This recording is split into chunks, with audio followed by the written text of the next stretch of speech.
ayan po guys, mag-silid tayo ng pagdinitang baka guys. Ayan, nagkita na tayo dyan guys. Hindi na natin yan napakita. Ayan, nalagyan na din tayo ng bawang sibuyas lang guys. Tapos naglagay tayo ng pampalasa, durog na pampita. Saka yung magsarap guys. Tapos halo-haloin po natin yan. Ayan po. Pagkatapos na haluin natin guys, lagyan natin ng paprika guys. Depende na po sa inyo yung lalagay guys.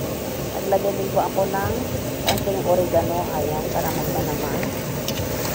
Dagdag pampalasa din po yung oregano guys. Tapos ayan, halu-haluin lang natin.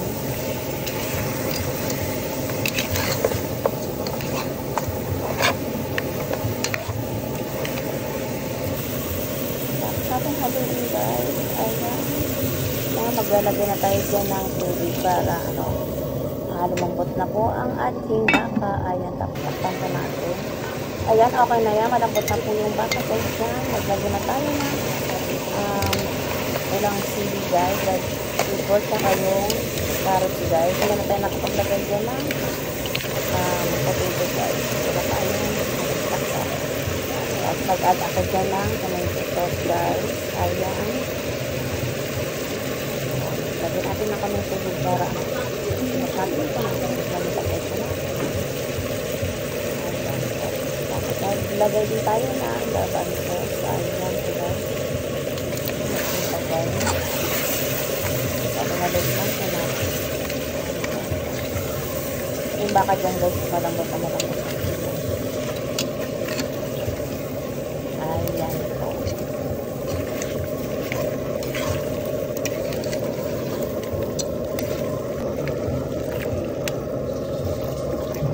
Tapos naglagay tayo ng konting tomato paste. Ayan, kasi balik tayo.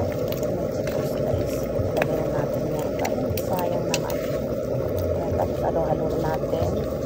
Ayan, kasi gusto ng mga kids din guys na may apple bibis. Ayan, maglalagay din tayo dyan guys. Ayan na po. Para medyo may guys, yung kaldarin natin guys. Manamis na siya. Ayan po, halo-haloin lang po natin yan guys. Hanggang mamix po yun. Ang nilagay po natin pineapple. Ayan po. Tapos lagay tayo sa last na. Lalagay tayo ng konting po guys, peanut butter. Depende na po sa English kung lalagay po. Ayan lang po yan.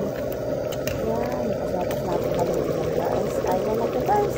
Ang ating kalderitang baka, ayan na po. Okay na po yan guys. Ay, na po yan guys. Maluto na po yan guys. Ayan po guys. Thank you guys for watching. Just like, share, and subscribe. Bye!